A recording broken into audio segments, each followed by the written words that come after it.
अभी मेरी शादी को 2 महीने ही हुए थे कि मेरे पेट में हरदम दर्द रहने लगा। एक दिन तबीयत बहुत बिगड़ गई तो मेरी सास और पति मुझे डॉक्टर के पास ले गए। डॉक्टर ने चेकअप किया तो उनकी बात सुनकर मेरे सर पर आसमान टूट पड़ा था। वो बोली, डिलीवरी का वक्त आ गया है, मरीज को डिलीवरी वार्ड में ले चलो। मुझे लगा मेरा पति अभी मुझे तलाक दे देगा, मगर वो मेरा हाथ थाम कर बोला, घबराओ नहीं, सब ठीक हो जाएगा। मैंने एक बच्चे को जन्म दे दिया था और मुझे अभी तक यकीन नहीं हो रहा था कि ये मेरा ही बच्चा है, क्योंकि शादी से पहले मेरा किसी लड़की के साथ कोई चक्कर नहीं था। मैं उस बच्चे से बिल्कुल भी प्यार नहीं करती थी और असल में मुझे हैरानी तब होती जब मेरी सास मेरे सामने हाथ जोड़कर माफी मांगती और रोती जाती थी। एक दिन उसका राज मालूम करने के लिए मैंने सास के मोबाइल से अपने पति को मैसेज कर दिया। पति का जवाब पढ़कर मैं हैरान हो गई थी, क्योंकि मैं आईने के सामने खड़ी अपनी मुरझाए हुए वजूद को देख रही थी। मेरी आंखों के नीचे हल्की हल्की काली लकीर बन चुकी थी, सर के बाल भी सफेद होने लगी थी और रंग भी ऐसा हो गया था कि देखकर ही दिल परेशान हो जाता था। मैं काफी मोटी भी हो चुकी थी, जबकि मेरे कमरे में लगी तस्वीरों में तो मैं पहचानी ही नहीं जाती थी। नर्म नाजुक चेहरा, मौलाना सितारों की तरह वो रोशन आंखें। मैं अब हर वक्त परेशान रहने लगी थी, क्योंकि मेरी उम्र की लगभग सभी लड़कियों की शादी हो चुकी थी, जबकि मैं अभी तक कुंवारी थी। मेरी माँ मुंह से तो कुछ नहीं कहती, लेकिन मुझे मालूम था कि वो अंदर ही अंदर मेरे लिए परेशान रहती थी। मैं आईने के सामने खड़ी थी जब भाभी की आवाज आई। वो बोली, रूपाली आ जाओ, चाय बन गई है, सब साथ बैठते हैं। मैं भी उनके साथ चल पड़ी थी। भाभी तेज तेज चलती थी, जबकि मैं लंगड़ा कर चलती थी। वो आगे निकल गई तो पीछे मुड़कर मुझे देखकर हंसते हुए बोली, जब से तुम्हारा भतीजा 2 साल का हुआ है, मुझे हर काम जल्दी जल्दी करने की आदत पड़ चुकी है, आ जाओ मेरे साथ। भाभी ने मेरा हाथ थाम लिया था। मैं साथ चलते हुए बोली, अंजलि तुम मुझसे तो उम्र में छोटी हो ना। उसने इस बात पर सर हिला दिया तो मैं बोली, तुम्हारी शादी को तो 5 साल पहले ही हो चुकी है, क्योंकि तुम बहुत हसीन हो। देखो, मैं आज तक अपने माँ बाप पर बोझ बनी बैठी हूँ, क्योंकि मैं लंगड़ाती भी हूँ और मोटी भी। अंजलि एकदम परेशान हो गई। वो बोली, चुप करो रूपाली, ऐसी बातें नहीं करते, भगवान सब बेहतर करेगा, तुम बिल्कुल भी फिक्र न करो, वो तुम्हारे लिए भी बेहतर ही पति ढूंढेगा। मैं चुप हो गई थी। शाम को मैं अपने कमरे में बैठी रामायण पढ़ रही थी जब मेरी भाभी भागती हुई कमरे में दाखिल हुई। वो बोली, रूपाली जल्दी से कोई अच्छा सा ड्रेस पहन कर बाहर आ जाओ, तुम्हारे लिए एक नया रिश्ता आया है। मैं तो भाभी की तरफ देखती ही रह गई। मैं बोली, अंजलि मेरे लिए रिश्ता, और वो भी कैसे? भाभी हंसने लगी और बोली, माँ ने रिश्ता लेकर आने वाली आंटी से बात की थी, वो लेकर आई है। मैं बोली, अंजलि क्या फायदा तैयार होने में? वो बोली, नाउम्मीद वाली बातें मत करो, देखो सुबह हमने तुम्हारे रिश्ते के लिए प्रार्थना की थी और अब आ गया है। अगर हम प्रार्थना करेंगे तो वो तुम्हें पसंद भी कर लेंगे, हो सकता है हमारी यह प्रार्थना भी सफल हो जाए। मैं तैयार होकर बाहर आई तो एक लड़का और एक आंटी बैठी हुई थी। आंटी मुझे देखकर खुशी से उठकर खड़ी हो गई थी। उसने मुझे बड़े प्यार से अपने पास बुलाया, जबकि मैंने तिरछी नजर से उस लड़की की तरफ देखा था। आज मुझे पहली बार एक एहसास हुआ था कि पहली नजर की मोहब्बत किसे कहते हैं। वो लड़का भी मेरी तरफ देखकर मुस्कुरा दिया था। मेरे दिल से सच्ची दुआ निकली थी कि हे भगवान, ये लोग मुझे पसंद कर ले। तभी आंटी बोली, हमें आपकी बेटी बहुत पसंद आई है, अगर आप कहे तो हम इसे अभी अंगूठी पहना कर जाते हैं। तभी मैंने नजर उठाकर उस लड़की की तरफ देखा तो वो अभी भी मुझे ही देख रहा था। माँ बोली, अगर ये बात मेरे हाथ में होती तो यकीनन आपको अंगूठी पहनाने की इजाजत दे देती, मगर आप तो जानती है ना, शादी ब्याह के मामले में मर्दों के हाथ में होते हैं। रूपाली के पिताजी जब ऑफिस से वापस आ जाएंगे तो मैं उनसे बात करके आपको कॉल कर देती हूँ। वो लोग चले गए थे, मगर मेरा दिल अभी भी बेहद धड़क रहा था। फिर ये हुआ, मेरे सारे फैसले भगवान ने अपने हाथ में ले लिए। दोनों तरफ से ही हाँ हो गई थी और सिर्फ 1 महीने बाद ही शादी की तारीख भी तय हो गई थी। मैंने अपने घर वालों को सख्ती से मना कर दिया था कि मुझे धूमधाम से शादी नहीं करनी। मेरे दिल में यही डर था कि लोग मुझे देख के हंसेंगे। मेरे घर वालों ने भी मेरी इस बात को मान लिया और बिल्कुल वैसा ही हुआ जैसा मैंने कहा था। घर वालों ने मेरी शादी के जोड़े में ही मुझे विदा किया था और मैं रोहन के घर दुल्हन बन चुकी थी। मैं बहुत खुश थी। थोड़ी देर बाद ही रोहन भी कमरे में आ गया था। वो भी खुश लग रहा था। उसने मुझे मुंह दिखाई रस्म पर अंगूठी पहना दी और बोला, रूपाली मैं आज बहुत खुश हूँ कि तुम मेरी जिंदगी में शामिल हो चुकी हो।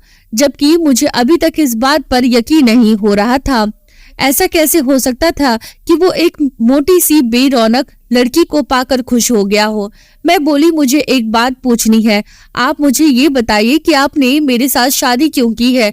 वो मेरे सवाल पर हंस दी और वो बोले, जाहिर सी बात है तो मुझे अच्छी लगी इसीलिए मैंने शादी कर ली। मैं सवाल से ही सवाल निकाल रही थी। रोहन का जवाब सुनकर मेरे मुरझाए हुए दिल को सुकून मिल जाए।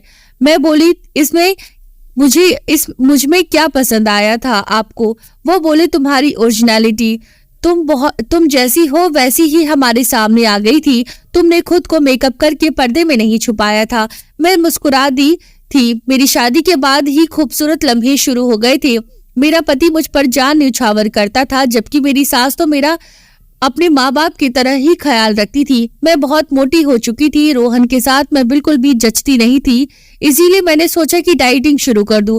मगर मेरे सास ने साफ मना कर दिया और बोली, अगर तुम स्मार्ट हो गई ना तो रोहन को तुम बिल्कुल भी अच्छी नहीं लगोगी। ये बात सुनकर मैं हैरान हो गई थी। खैर, हर शाम मेरी सास रोहन के आने से पहले मुझे कुछ न कुछ मीठा जरूर खिलाती थी, जो कि मैं उनकी मोहब्बत समझकर खा लिया करती थी। लेकिन आज मेरी सास ने मुझे केक खिलाया था, जिसे खाते ही मेरे पेट में जोरों से दर्द शुरू हो चुका था। अब तो हर रोज ऐसा ही होता। मेरी सास जब भी मुझे कुछ मीठा खिलाती थी तो मेरे पेट में दर्द शुरू हो जाता था। जब तक रोहन घर आती तब तक मैं दर्द से परेशान हो जाती थी और फिर यह सारी रात मेरे लिए जागता रहता था। यूं ही दोनों को एक दूसरे के साथ बैठकर बहुत सारी बातें करने का मौका ही नहीं मिलता था। मैं इस वजह से बहुत परेशान थी। मैंने सोचा क्यों ना मैं अपनी सास का दिया हुआ मीठा खाऊं ही नहीं, क्योंकि मुझे अपनी सास पर शक होने लगा था कि शायद वो मेरी और रोहन के प्यार से जलने लगी थी और हमें एक दूसरे से दूर रखने की कोशिश कर रही थी। मेरी सास ने मेरे लिए कस्टर्ड बनाकर लाई थी, तो मैं बोली, माँ जी मैं इसे अपने कमरे में जाकर खा लूंगी। तो वो कहने लगी, अभी मेरे सामने खाओ। मैंने बहाने से कहा, उल्टी जैसा लग रहा है। वो बोली, जब ठीक हो जाएगा ना तब खा लेना। मेरी सास मुस्कुरा दी थी। मैंने अपने कमरे में आकर उस कस्टर्ड को खाने के बजाय छुपा दिया था। मुझे लगा था कि आज मेरे पेट में दर्द नहीं होगा, मगर मेरा अंदाजा गलत निकला था। मेरे पेट में दर्द शुरू हो चुका था और आहिस्ता आहिस्ता वो बढ़ने लगा था। मैं दर्द से करहाने लगी थी। मेरी सास मेरे कमरे में भाग कर आई और बोली, क्या बात है बेटी। मैं रोते हुए बोली, रोहन को बुला लो, मेरी तबीयत बहुत ज्यादा खराब है। तब तक रोहन भी आ चुके थे। उन्होंने मेरी हालत देखी। वो जल्दी से मुझे अस्पताल लेकर गए। मेरी सास मुझे दिलासा देती रही। अस्पताल पहुंचकर मुझे इमरजेंसी वार्ड में एडमिट कर दिया गया। डॉक्टर ने मेरा चेकअप किया तो बोला, पेशेंट की डिलीवरी का समय आ गया है, पेशेंट की डिलीवरी वार्ड में लेकर चलो। मैं हक्का बक्का हो गई थी और उस डॉक्टर की तरफ देखती रह गई थी। मैं चिल्लाई और बोली, ये नामुमकिन है, क्योंकि मेरी शादी को तो अभी सिर्फ 2 ही महीने हुए थे। मुझे लगा था कि मेरा पति अभी मुझे तलाक दे देगा, इसीलिए मैं बहुत ज्यादा डर गई थी। मैं गुस्से से बोली, रोहन मुझे अस्पताल से ले चलो, मुझे नहीं करवाना यहाँ पे इलाज। यहाँ ये डॉक्टर पागल है, मुझ पर इल्जाम लगा रही है। लेकिन मेरा दर्द अब धीरे धीरे बढ़ता जा रहा था। मैं चीखने लगी थी। रोहन ने जल्दी से मेरा हाथ थाम लिया और बोला, घबराओ नहीं, सब ठीक हो जाएगा।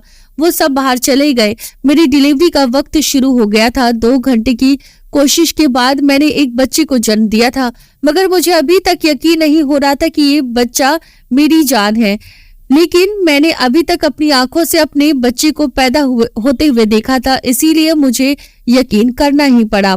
मैं दुख और गम से बेहोश हो चुकी थी। मुझे समझ ही नहीं आ रहा था कि मैं रोहन का सामना कैसे करूंगी। वो शायद अब मुझे तलाक दे देगा। बिरादरी में मेरी कितनी बेइज्जती होगी, यही बातें सोच सोच कर मैं रोने लगी थी। थोड़ी देर हुई थी कि रोहन और मेरी सास कमरे में आ चुके थे। दोनों बहुत खुश लग रहे थे। मेरी सास ने मुझे मुबारकबाद दी और बच्चा मेरे सामने करके बोली, देखो बेटा, बहू बेटा हुआ है, ये तो हूबहू तुम पर गया है। मैंने मुंह फेर लिया। मैं बोली, इसे मेरी आंखों के सामने से दूर ले जाओ। रोहन बोला, क्या बात है रूपाली, तुम्हें किस बात का शक हो रहा है? तुम इस छोटे से बच्चे के ऊपर जुल्म मत करो। हम घर आ गए तो मैंने अपनी सास और रोहन को सख्ती से मना कर दिया था कि वो मेरे घर वालों को इस बच्चे की पैदाइश के बारे में कुछ भी ना बताए। मैं नहीं चाहती थी कि मेरे पिताजी को पता चले कि उनकी बेटी ने शादी के 2 महीने बाद ही उन्हें नाना बना दिया है। रोहन अभी मेरा बहुत ख्याल रखता था। उनकी जगह कोई और मर्द होता तो अब तक मुझे तलाक दे चुका होता। मेरी सास इस बच्चे को संभालती थी, मुझे तो उसका मुंह देखने का भी दिल नहीं करता था। रोहन ने उसका नाम यश रखा था। मैंने एक बात और गौर की थी कि जब से हमारे घर में यश पैदा हुआ था, मेरा पति हर वक्त अपनी माँ के साथ लड़ता रहता था, जबकि उसने कभी भी अपनी माँ के साथ ऊंची आवाज में बात भी नहीं की थी। जब भी यह रोता तो मेरी सास उसे मेरे पास से ही ले आती और कहती, बेटी इसको चुप करवा दो, बच्चा माँ की खुशबू को तरस रहा है। मैं मुंह फेर लेती और फिर कहती, नहीं मैं नहीं ले सकती, मेरी तबीयत खराब है। तो मेरी सास रोने लगती और मेरे सामने हाथ जोड़कर कहती, मुझे माफ कर दो। मैं वजह पूछती तो वो कुछ भी न कहती। मुझे सचमुच बहुत हैरानी होती थी कि आखिर में ये सब क्या हो रहा है। एक दिन मैं अपने कमरे में लेटी हुई थी। रोहन जब ऑफिस से घर लौटे तो मेरी सास के बोलने की आवाज आने लगी थी। वो बहुत ऊंचा बोल रही थी, ऐसा मालूम होता था जैसे बहुत गुस्से में बोली, मेरी बुढ़ी हड्डियों में इतनी ताकत नहीं है कि मैं इस बच्चे को संभाल सकूं। इसकी माँ को कहो बच्चा संभालना है तो संभाले, नहीं तो हम बच्चे के लिए दूसरी माँ ले आएंगे। तभी रोहन की गुस्से से भरी आवाज सुनाई दी थी। वो कह रहा था कि माँ ये सब आपकी वजह से हुआ है, आप अगर वो सब ना करती तो जो आपने किया तो यकीनन हालात इससे अलग ही होते। मेरी सास रो रही थी। थोड़ी देर बाद रोहन अपने कमरे में आया तो मैं थोड़ी देर बैठी। मुझे लगा कि वो मेरे साथ लड़ाई करेंगे, मगर वो मुस्कुराकर बोले, रूपाली इस गुलाबी रंग के सूट में तुम बहुत खूबसूरत लग रही हो। मैं मुस्कुराई। मेरी जिंदगी रोहन के दम से रोशन हो चुकी थी। मैं बच्चे को जन्म देने के बाद बहुत स्मार्ट हो चुकी थी। मैं खुश थी, लेकिन अब मुझे अपनी सास पर शक हो गया था।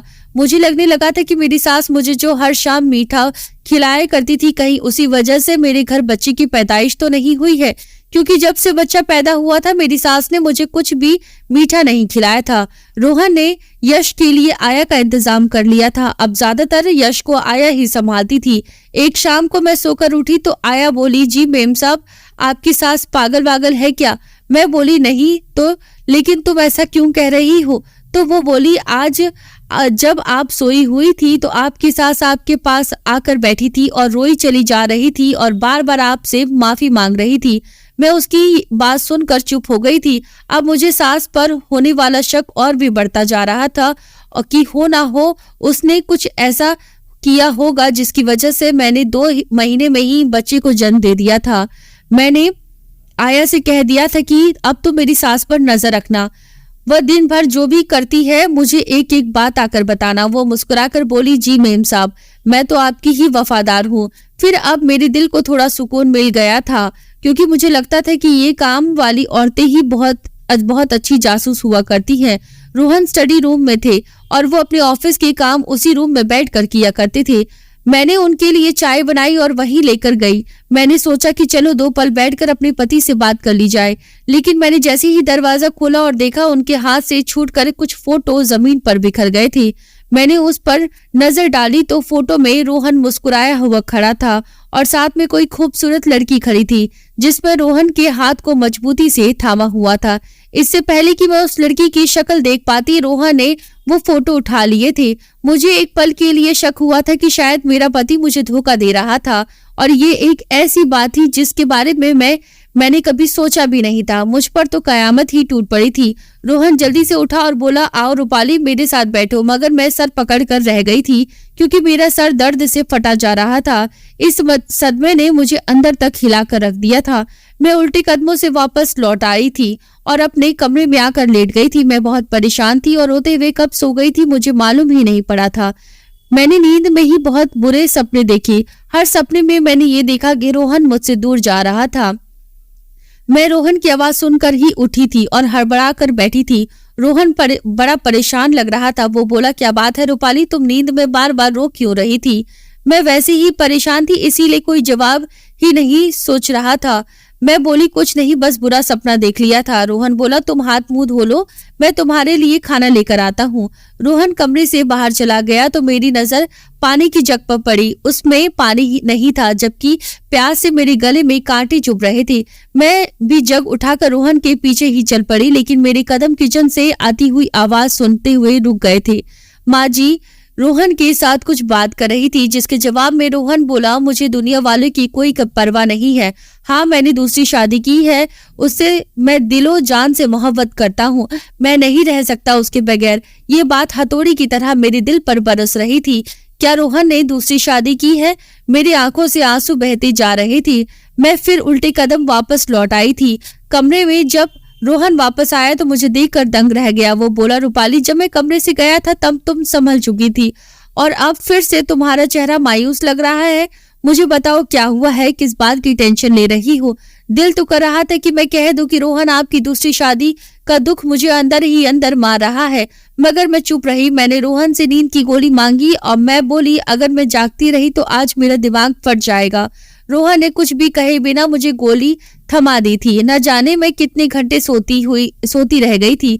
सुबह जब मेरी आंख खुली तो रोहन ऑफिस जा चुका था। मैं बाहर आ गई थी। अभी तक मेरा दिमाग फट रहा था। तभी मेरी नजर मेरी सास के मोबाइल पर पड़ी। वो सोफे पर पड़ा हुआ था। मैंने मोबाइल उठाया और रोहन के स्टडी के रूम में आ गई थी। मैंने रोहन के नंबर पर मैसेज किया, रूपाली का क्या करना है? इस मैसेज को सेंड करने के बाद मेरे दिल की धड़कन बहुत तेज हो गई थी। मेरा दिल बहुत घबरा रहा था। मेरी आंखों के सामने अंधेरा छा गया था। इतनी देर में ही रोहन की कॉल आ गई। फोन बजने लगा तो मेरे हाथ थर थर कांपने लगे। मुझे कुछ समझ नहीं आ रहा था कि क्या करूं, मगर इतनी देर में फोन बंद हो गया तो मैंने चैन की सांस ली। लेकिन एक बार फिर से मोबाइल बजने लगा था। जब तीसरी बार कॉल आई तो मैंने फोन उठा लिया। फोन से रोहन की गुस्से वाली आवाज बाहर आ रही थी, माँ, आप रूपाली की जान को छोड़ क्यों नहीं देती?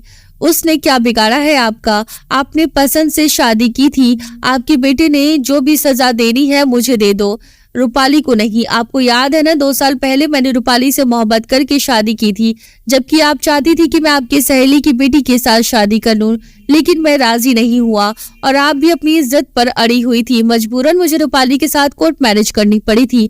जब दुल्हन बनाकर उसे घर ले आया तो आपने हर तरह उसे हमें अलग करने की कोशिश की। हम दोनों के दरमियान गलत फहमियां पैदा की और जब इन सब से भी आप हमें अलग न कर पाई तो आपने रूपाली का एक्सीडेंट करवा दिया कि वो मर जाए। लेकिन मैं सोचता हूँ कि आपका दिल इतना पत्थर दिल कैसे बन गया था? एक जिंदा इंसान की जान लेने के लिए तो बहुत ज्यादा हौसला चाहिए होता है ना। रूपाली इस हादसे में बुरी तरह से जख्मी हुई थी।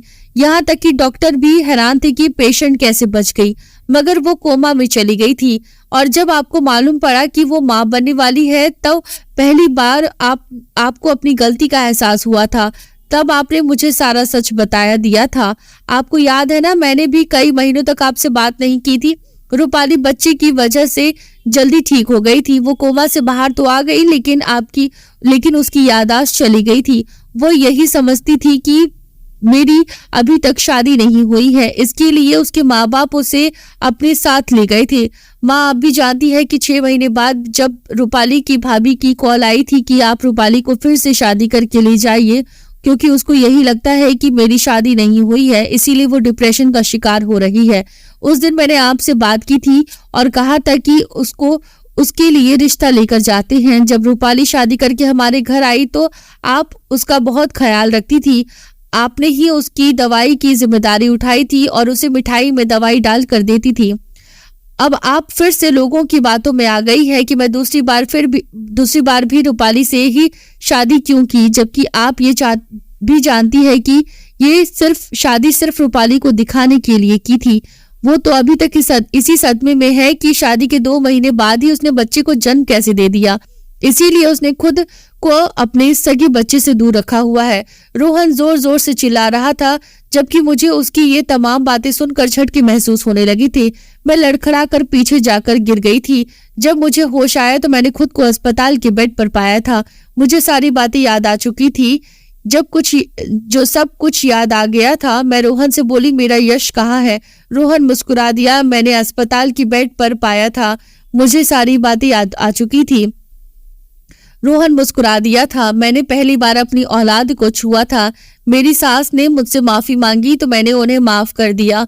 हालांकि ये बिल्कुल भी आसान नहीं था। उसकी वजह से मैंने अपनी जिंदगी के खूबसूरत लम्हों को खो चुकी थी। दोस्तों, ये कहानी आपके बारे में आपकी क्या राय है, हमें कमेंट बॉक्स में जरूर बताएं और चैनल पर नए आए हैं तो हमारे चैनल कहानी वो अनकही को सब्सक्राइब करना ना भूलें। धन्यवाद।